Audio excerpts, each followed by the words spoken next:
ఆవిడకి లోపల లోపల లోపల హ్యూమిలేట్ అయిపోయి, అరే ఏంటి నన్ను అందరూ విడిచిపెట్టేస్తున్నారు, నేను వలేసి ఒక్కొక్కరిని పట్టుకుంటే ఒక్కొక్కళ్ళు మెల్లగా నా గురించి తెలుసుకొని బయటకు వెళ్ళిపోతున్నారు అని ఆవిడకి చాలా బాధగా ఉంది. అంచేత ఆ ఆమె ఏం చేస్తుందో ఆవిడకే తెలియట్లా. ఆవిడ ఒక మానసిక వ్యాధితో బాధపడుతున్నటువంటి మహిళే అండి. ఎందుకంటే ఎవరికి డ్రగ్స్ అలవాటు ఉంటుందో వాళ్ళ మైండ్ డెఫినెట్‌గా డ్యామేజ్ అవుతుంది. Not only mind, entire body పాడవుతుంది. అయితే మొట్టమొదట డ్యామేజ్ అయ్యేది మైండ్. సో, ఆవిడ స్టేటస్ ఏమిటి అంటే మానసికంగా ఆవిడ పాడైపోయిన మెదడుతోటి ఉంది. స్వయంగా ఏది ఆలోచించలేదు. ఒక మాట మీద నిలకడగా నిలబడలేదు. క్షణక్షణము ఆవిడలో అనేక ఆలోచనలు వస్తుంటాయి. వీడిని డబ్బులు అడుగుదామా, వాడి ఆస్తి రాయించుకుందామా, వీడి జీవితం నాశనం చేద్దామా, లేదా వీడిని చచ్చేదాకా ఏడిపిద్దామా, ఇలాగా పగబట్టి ఆవిడ ఏం చేస్తుందో ఆవిడకే తెలియట్లా. ఇందులో ఆడవాళ్ళు ఉన్నారు, మగవాళ్ళు ఉన్నారు. మనం చూస్తున్నాం కదా టీవీ న్యూస్లో. తెరపైకి ఒక్కొక్కళ్ళకి ఎవరెవరు ధైర్యం చేసి వస్తున్నారో వాళ్ళ మాటలు వింటున్నాము, వాళ్ళు చెప్పేది వింటున్నాము. బేసిక్గా ఈవిడకున్న ఏకైక సాధనం ఏంటంటే ఆవిడ దగ్గర ఉన్నది రికార్డింగ్. అవి కూడా పాత పడిపోయాయి, చండాలం అయిపోయింది. ఈవిడ ఇంకేం చూపించినా వినడానికి కూడా జనాలకి ఇంట్రెస్ట్ లేదు. కాదండి, ఈవిడ చూపించడానికి ఇదొక మార్గం ఎన్నుకుంది ఆవిడ, రికార్డింగ్లు అనేవి.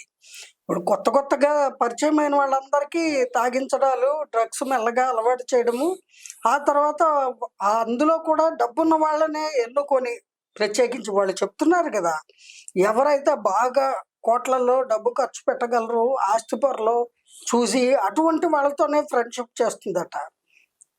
ఆవిడ స్థాయి ఎటువంటిదైనా, ఆవిడ దిగజారిన జీవనం గడుపుతున్నా మంచి స్థాయిలో ఉన్న వాళ్ళనే చూసి ఎన్నుకుంటుందట. వాళ్ళని గ్రిప్లో పెట్టుకోవడానికి రికార్డింగులు చేసుకుంటుంది. అవి ఇప్పుడు ట్రంప్ కార్డులాగా ఒక్కొక్కటి ఛానల్స్లో విడిచిపెడుతోంది. వాళ్ళు ఎప్పుడైతే బయటకు వచ్చి మేము బాధితులము, లావణ్య ఈ రకంగా మాకు దురలవాట్లు చేసింది, మమ్మల్ని బ్లాక్మెయిల్ చేస్తుంది అని ధైర్యంగా చెప్పడం మొదలుపెట్టారో,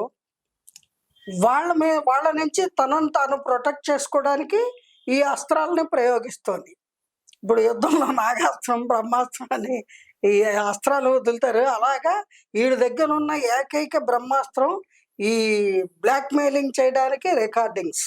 అవి ఏమిటి, బండ బూతులు, నీచమైనటువంటి వాళ్ళు చేసేటువంటి ఆ డ్రగ్ అడిక్షన్లో, ఆ మత్తులో వాళ్ళు వివస్త్రలుగా ఉండి ఆడామగలు ఉన్నటువంటి ఆ సన్నివేశాలన్నీ కూడా ఈవిడ నీలి చిత్రాలు రికార్డు చేసినట్టు చేసి పెట్టుకొని, బూతు మాటలన్నీ రికార్డు చేసి పెట్టుకొని వాటిని ప్రదర్శిస్తోంది.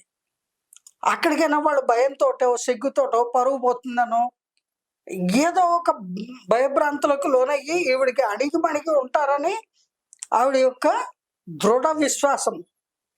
ఇకపోతే ఆవిడ బ్రెయిన్ ఆర్డర్లో లేదండి. ఆవిడ మీద ఏమాత్రము ఎవరికైనా కనికరము, దయ, జాలి ఉంటే, ముఖ్యంగా ఆవిడ కుటుంబ సభ్యులు, లేదా ఆవిడకి ఇంకా ఎవరైనా శ్రేయోభిలాషులు అని ఉంటే వాళ్ళు, లేదు ఈ కంప్లైంట్ ఇచ్చిన పోలీస్ శాఖ వారు. ఇలాంటి వాళ్ళకి శ్రేయోభిలాషులు ఉంటారా? శ్రేయోభిలాషులు అంటే ఆ పదానికి అర్థం ఉంది. ఉంటారు. ఇలాంటి వాళ్ళకి కూడా ఉంటారు. అంటే ఈవిడ శ్రేయస్సు కోరే అంటే ఇదే పద్ధతిలో జీవనం గడిపే వాళ్ళు వాళ్ళ శ్రేయస్సు ఉంటారు. వాళ్ళు ఏంటంటే ఏదో కన్నగాడి కత్తిమరవడని ఈ డ్రగ్ అడిక్షన్ ఉన్న వాళ్ళందరూ ఒక గూటి కింద పక్షుల్లా చేస్తారు. అవును, వాళ్ళకి శ్రేయోభిలాషులు. లేకపోతే ఆవిడ బ్లాక్మెయిల్కి బలవుతూ, రాజ్ తరుణ్ అనే వ్యక్తి ఎందుకంటే ఇన్ని సంవత్సరాలు రాకుండా దూరంగా ఆ అమ్మాయితోటే భరిస్తూ ఆ టార్చర్ అక్కడ ఉన్నాడు, ఎందుకు బయటికి రాలేదు? నేను ఈ రోజు అడుగుతున్నా, ఎందుకు రాలేదు? అతను చేసిన తప్పేదన్నా ఉంది అంటే, డే 1 ఈవిడ ఇలా డ్రగ్స్ తీసుకుంటోంది, ఇలాగా బ్యాడ్ యాక్టివిటీస్ అన్ని ఇంట్లోనే ప్రవేశపెట్టింది, అనేక మందికి ఇవి ఇవ్వడం జరుగుతోంది, అమ్మకాలు అవి కూడా చేస్తుంది, ఇవన్నీ అతనికి కూడా కొద్ది గొప్ప తెలుసు కదా, అతను బయటకు వచ్చి కంప్లైంట్ ఇవ్వాలి కదా. అంటే ఒకప్పుడు నాకు నీడనిచ్చింది, నాకు కొంచెం హెల్ప్ చేసింది. ఏంటండి నీడ?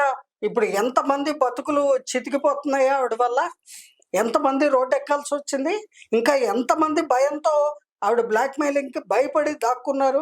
ఇప్పుడు బయటకు వచ్చి మాట్లాడుతున్న వాళ్ళని కూడా బెదిరిస్తోంది, అవి కూడా చూపిస్తున్నారు ఛానల్స్లో. ఎరా ఎక్కడున్నావు, అక్కడే ఉండు నేను వస్తున్నా అంటోంది. వచ్చి ఏం పిక్తుంది, చంపేస్తుందా? మొన్న శేఖర్ భాష మీద దాడి చేసింది. చూడండి ఏంటి ఆ పనులు. అసలు తను ఒక మనిషి అనేది కూడా ఆవిడకి స్పృహలో లేదండి. పాపం ఆవిడ మీద జాలి చూపించి తక్షణమే ఉమెన్ అండ్ ప్రొటెక్షన్ సెల్ వారు కానీ, లేదా మహిళా శిశు సంక్షేమ శాఖ అని మనకు ఒకటి ఉంటుంది, ఆ సంబంధిత అధికారులు కానీ, లేదా పోలీసు శాఖ వారైనా సరే, పోనీ మానసిక వైద్యులైనా సరే, ఎవరో ఒకళ్ళు ఆవిడని వీలైనంత త్వరగా మెంటల్లీ రీహాబిలిటేషన్ సెంటర్లో పెడితే ఆ అమ్మాయి కొన్ని సంవత్సరాలకైనా మానసికంగా కోలుకొని తను ఒక మనిషి, తను మనిషిలా బ్రతకాలి, సాటి మనుషుల్ని బ్రతకనివ్వాలి, ఈ రకమైన జీవనం గడపకూడదు అనేది తెలుసుకుంటుంది అని నాకు నమ్మకం ఉంది. కానీ ఎవరైనా అలా చేస్తే బాగుంటుంది, ఎందుకంటే అటువంటి వాళ్ళ జోలికి వెళ్ళేటువంటి పరిస్థితి లేదు నాకు కల్లో కూడా. కనీసం వాళ్ళని చూడడానికి కూడా నాకు ఇష్టం లేదు. కానీ తప్పనిసరిగా మాట్లాడుతున్నాం, ఎందుకంటే సంఘ హితవు కోరి సోషల్లీ వాళ్ళు ఎలా అంటే సొసైటీని డ్యామేజ్ చేసేవాళ్ళు, అందుకని వాళ్ళ గురించి మనం మాట్లాడుకోక తప్పట్లేదు ఎంత వద్దన్నా కూడా. ఇంకా వాళ్ళ వ్యక్తిగత జీవితాలు వాళ్ళంతట వాళ్ళు రోడ్డు మీదకి తెచ్చి పంచాయతీలు పెట్టి ఇలాగా టీవీలకు ఎక్కి 10 మంది నోళ్లలో వాళ్లే నాని వాళ్ళ బతుకుల్ని వాళ్లే సినిమాల్లాగా చూపించుకుంటూ ఎంత హీనమైన జీవనం గడుపుతున్నారు అనేది యావత్ ప్రపంచానికి వాళ్లే ప్రకటించుకుంటున్నారు. పైగా నన్ను అంటావా, నా గురించి మాట్లాడే హక్కు ఎవరికి లేదు అని అంటారు. ఎలా అంటారు, ఎలా అనగలుగుతారు? అండ్ ఇంకొకటి జూఫిలియా అనే ఒక వ్యాధి, అంటే మానసిక స్థితి బాగాలేకుండా డ్రగ్స్ కి అడిక్ట్ అయినా జంతువులతో కూడా శృంగారం చేసేటువంటి వాళ్ళు, అంటే మగాడు కావాలి నాకు కావాలి, నాకు ఈ ప్రాజెక్ట్ కావాలి అని సైకిక్ అయిన వాళ్ళు జంతువులతో కూడా శృంగారం చేస్తారు అని కొంతమంది జంతు వైద్య నిపుణులు చెప్పినట్టు, అంటే మెంటల్ కండిషన్ బాగాలేని వాళ్ళు ఇలా చేస్తారని కొంచెం మానసిక నిపుణులు చెప్పినటువంటి దాఖలాలు ఉన్నాయి. నిజంగా వీళ్ళు ఇలా చేస్తారంటారా?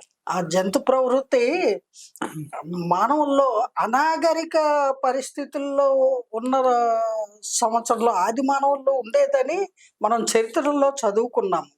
అయితే ఈవిడ్ని కూడా ఆది మానవురాలి కింద మనం భావించాలేమో, కర్మ నాకు అర్థం కావట్లే. మరి ఆ రకమైనటువంటి జుగుప్సాకరమైన చేష్టలు కూడా చేస్తుందా అని అట్లా చేస్తారు అని కొంతమంది వైద్య నిపుణులు చెప్పారు. ఇప్పుడు అలా చేస్తున్న వాళ్ళు డ్రగ్స్ తీసుకొని తాగుడికి బానిసలయ్యి ఆ మధ్య గేదెని రేప్ చేశారు అని విన్నాం కదా, ఒక వార్త గురించి మనం మాట్లాడుకున్నాము. ఆ మగవాళ్లే కాక ఆడవాళ్ళు కూడా అంత స్టూప్ డౌన్ అయ్యి అలా ప్రవర్తిస్తారా ఏమో, అవకాశము లేకపోలేదు. ఎందుకంటే మానవుల్లో నిద్రాణమై ఉన్న జంతు ప్రవృత్తి మానసిక దౌర్బల్యంతో వాళ్ళు ఈ డ్రగ్ అడిక్ట్స్ అయిన తర్వాత ఉచ్చం నీచం వాళ్ళకి తెలియదు. అదే కదా నేను చెప్తున్నది, మొదటి నుంచి మొత్తుకుంటున్నది. అయ్యా ఆవిడ నేరస్తురాలు అనేది తర్వాత చూసుకోండి, ముందు ఆవిడ మానసిక పరిస్థితి బాగాలేదు, ఆవిడ ఇలాగ సమాజంలో తిరుగుతూ ఉంటే అనేక మంది పాడవుతారు, ఆవిడ తీసుకెళ్లి తక్షణమే మానసిక చికిత్సాలయంలో జాయిన్ చేయాలి. రోజు ఆవిడ ప్రదర్శిస్తున్నారు ప్రతి ఛానల్లో, చూడండి చూడండి చూడండి. వాళ్ళకు కూడా ఎప్పుడో ఒకప్పుడు శాస్తి జరుగుతుంది. ఇది కరెక్ట్ కాదు, వాళ్ళు కూడా గ్రహించాలి ఆవిడ మానసిక పరిస్థితి బాగాలేదని వాళ్ళు కూడా తెలుసుకోవాలి. ఎందుకంటే బాగున్న వ్యక్తి అయితే కాసేపు, ఇప్పుడు అపరిచితుడు సినిమా మధ్య మనం చూసాం కదా, కాసేపు నార్మల్గా ఉంటాడు ఇలాగా, తర్వాత అంటాడు. అలాగా ఈవిడ క్షణక్షణం ఆవిడలో షేడ్స్ మారిపోతున్నాయి. ఒక అపరిచితుడు కాదు, 4, 5 ఉంటారు ఆవిడ మైండ్‌లో. మామూలుగా ఉండి ఆహ్, ద్విస్వభావము కలిగినటువంటి వాళ్ళనే అపరిచితుడంటారు. కానీ ఈవిడలో 2 కాదు, 22 రకాలున్నాయి అని తెలుస్తోంది ఇప్పుడు మీరు చెప్పిన దాన్ని బట్టి. నెక్స్ట్ ఇంకొకటి, ఒకప్పుడేమో రాజ్ తరుణ్ నా కుక్కల్ని చూసుకునేవాడు అన్నావు, హ్మ్. ఇప్పుడేమో ఆయన ఆయన వెళ్ళిపోయాడు, హ్మ్. నువ్వు చూసుకుంటున్నావు. హ్మ్. లేదా ఒక డాగ్ కేర్ టేకర్ ఉన్నాడని మేము విన్నాం. హ్మ్. ఆ కేర్ టేకర్ ఏమో నేను మానేసి నెల అయిందండి అని చెప్పి నిన్న ఇంటర్వ్యూ ఇచ్చాడు ఏదో ఛానల్ కి. హ్మ్. సో ఇప్పుడు వాటి పరిస్థితి ఏంటో తెలియదు. పోనీ నువ్వే చూసుకుంటున్నావు అనుకుందాం. హ్మ్. నువ్వు 24 గంటలు టీవీ ఛానళ్ళ చుట్టే తిరుగుతున్నావు. హ్మ్. వాటికి టైంకి అంటే 1-2 కుక్కలు ఉంటేనే అని అనుకోవచ్చు, దానికంటే ఒక స్పేస్ కావాలి. 25 కొన్ని 18 కుక్కలు కొన్ని పిల్లులు కలిపి ఉన్నాయి. హ్మ్. ఆ జంతు సంరక్షకుడు ఎప్పుడైతే జాయిన్ అయ్యాడో ఆ వచ్చిన 2-3 రోజుల్లో ఒక కుక్క కూడా చనిపోయిందని చెప్పాడు. అయ్యయ్యో! నిన్న చెప్పాడు మనం టీవీ ఇంటర్వ్యూలో చెప్పాడు ఆయన. హ్మ్. అండ్ నెక్స్ట్ ఇప్పుడు జంతు ప్రేమికులకు వచ్చిన డౌట్లు ఏంటంటే, హ్మ్. వాటిని నువ్వు బోన్ లో పెట్టావా, హ్మ్. హింసిస్తున్నావా, హ్మ్. వాటికంటూ వాటి టైమ్స్ స్పెండ్ చేస్తున్నావా, హ్మ్. అవి పర్ఫెక్ట్ వెయిట్ కు ఉన్నాయా, హ్మ్. ఆ వయసులో ఉండాల్సినంత వెయిట్ ఉందా, హ్మ్. మానసికంగా కానీ శారీరకంగా కానీ వాటిని ఏమైనా నువ్వు హింసిస్తున్నావా, ఆ హ్మ్. కుక్కల్ని మాకు ఒకసారి చూపించండి. బాగుంటే మేమేమనం, హ్మ్. ఇన్ కేస్ బాగాలేకపోతే అవునండి. ఉన్నాయి యానిమల్ వెల్ఫేర్ వాళ్ళు చూపించలేదు ఇంతవరకు. యానిమల్ వెల్ఫేర్ వాళ్ళు తీసుకెళ్లిపోవాలి వాటిని. హ్మ్. ఈమె దగ్గర ఉండకూడదు, ఈమె మెంటల్ స్టేటస్ బాగాలేదు. అవును.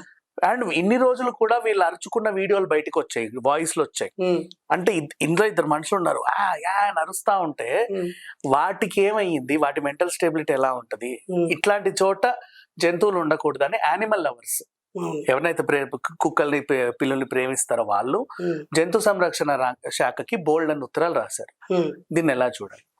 వాళ్ళు కూడా తక్షణమే చర్య తీసుకొని వీటి సంరక్షణ బాధ్యత వాళ్ళు తీసుకొని బాగుంటే ఏమనం, లావణ్య నువ్వే ఉంచుకో. హ్మ్.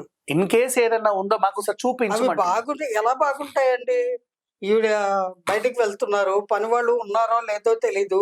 ఉన్నవాళ్ళు కూడా ఈవిడ దాష్టికం భరించలేక బయటకు వచ్చేస్తున్నారు. అవును. వాటి గతి అదో గతే కదా! వేళకి వాటికి తిండి ఉండదు, వైద్య సదుపాయం ఉండదు, నువ్వు ఒక్కో గంట ఈ ఒక్క కుక్కతో సంరక్షణ స్పెండ్ ఉండదు. చేసినా కూడా నీకు రోజుకి అక్కడే గడిచిపోతుంది. ఆ! 24 కుక్కలు ఉన్నాయి. ఆ! సో బయటకు తిరుగుతున్నావు నువ్వు. లేదు లేదు. ఆవిడ నిజంగా వాటి పట్ల ఆవిడకి దయ ఉంటే వాటిని కనీసము ఓ 6 నెలల్లో, ఏడాదో వాటిని జంతు సంరక్షణ వారి హ్యాండ్ ఓవర్‌లో ఉంచి ఈవిడ మానసిక చికిత్సాలయంలో మెంటల్లీ రీహాబిలిటేషన్ సెంటర్‌కి వెళ్ళడము ది బెస్ట్ థింగ్. ఎందుకంటే ఆవిడ బాగుండాలి అని కోరుకుంటూ నేను చెప్తున్నాను ఈ సలహా. అంతేగాని ఆవిడ మీద ఎటువంటి వ్యక్తిగతమైన కక్షలు గాని, కార్పణ్యాలు గాని ఏమీ కనీసం మీకు రాజ్ నాకు తరుణ్ కన్నా ఎవరికీ లేవు. అప్పచెప్పొచ్చు కదా, ఆ! ఇద్దరు ఇలా ఉన్నప్పుడు.